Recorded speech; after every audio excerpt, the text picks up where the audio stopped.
Bapak Ibu yang dikasihi Tuhan, damai sejahtera menyertai kita semua. Pada kesempatan yang berbahagia ini, mari kita bersama-sama merenungkan firman Tuhan.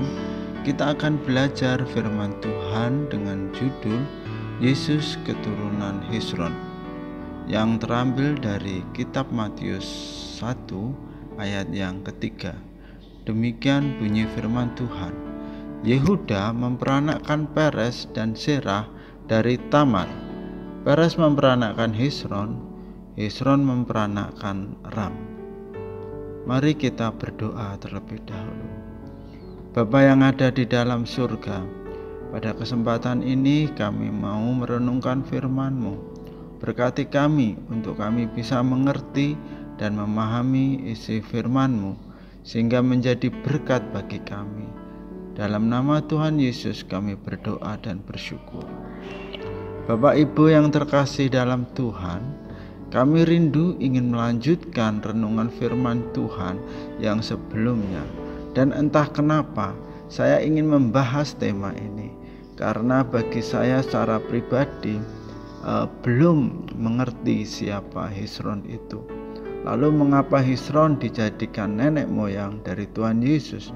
Alkitab berbicara sedikit tentang Hesron, sehingga saya memperoleh informasi yang sedikit tentang Hesron ini. Tapi saya tidak mau menyerah. Untuk itu saya ingin mengerti tokoh Hesron ini.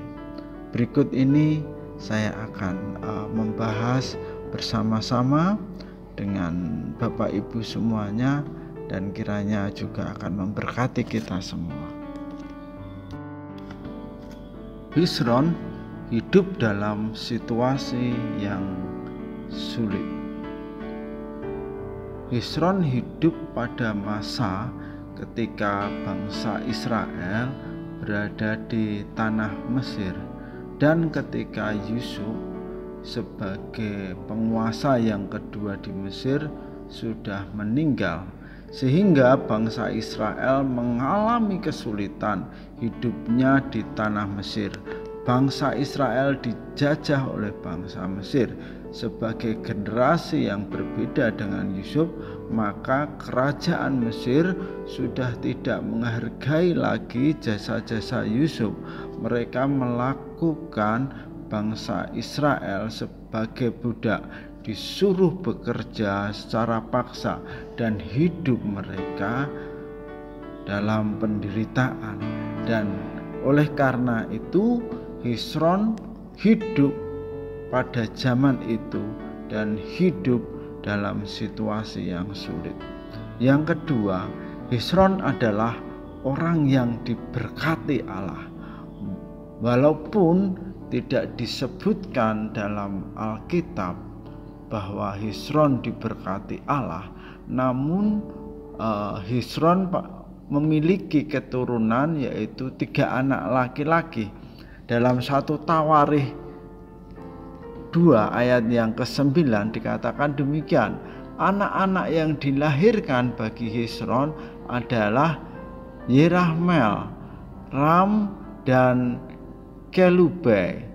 3 anak laki-laki ini membuktikan bahwa Allah memberkati Hesron melalui keturunan. Dan Hesron ini mendapatkan warisan karakter yang kuat oleh ayahnya, dan sehingga dia memperoleh keturunan anak laki-laki yang baik. Yang ketiga, Hesron adalah orang yang hidupnya berkenan kepada Allah. Pada waktu itu ketika manusia berdosa, maka Allah akan menghukum manusia seperti anak-anak Yehuda, Onan, yang jahat di mata Allah, sehingga Allah itu menghukum, membunuh mereka. Namun Hesron tidak ada dalam catatan di dalam Alkitab bahwa Allah menghukum Hesron, sehingga Hesron adalah orang yang berkenan, yang diberkati oleh Tuhan. Yang keempat adalah Hesron adalah orang yang biasa. Pada saat itu tidak ada orang yang terkenal, karena mereka semua dalam kondisi penderitaan. Tidak ada catatan khusus apa yang diperbuat Hesron. Kemungkinan Hesron adalah orang yang seperti suku-suku yang lainnya, yang bekerja keras, yang hidup dalam penderitaan dan kemiskinan. Namun kondisi yang sulit itu, Hesron tidak melanggar aturan Tuhan. Dia tidak berbuat jahat. Dia melakukan yang berkenan kepada Tuhan. Bapak Ibu yang dikasihi dalam Tuhan, melalui kehidupan Hesron ini juga sebagai gambaran tentang Mesias, gambaran tentang Yesus sebagai juru selamat. Di dalam penderitaan Hesron, Hesron hidup di dalam penjajahan.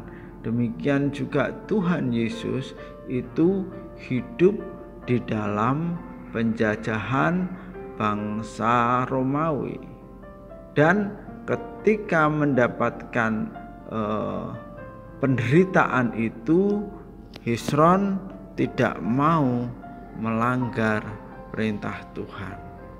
Demikian juga Tuhan Yesus, ketika dalam kondisi penderitaan itu, Tuhan Yesus justru memberikan pertolongan kepada bangsa Israel untuk membebaskan secara rohani penderitaan mereka, membebaskan mereka dari dosa-dosa mereka.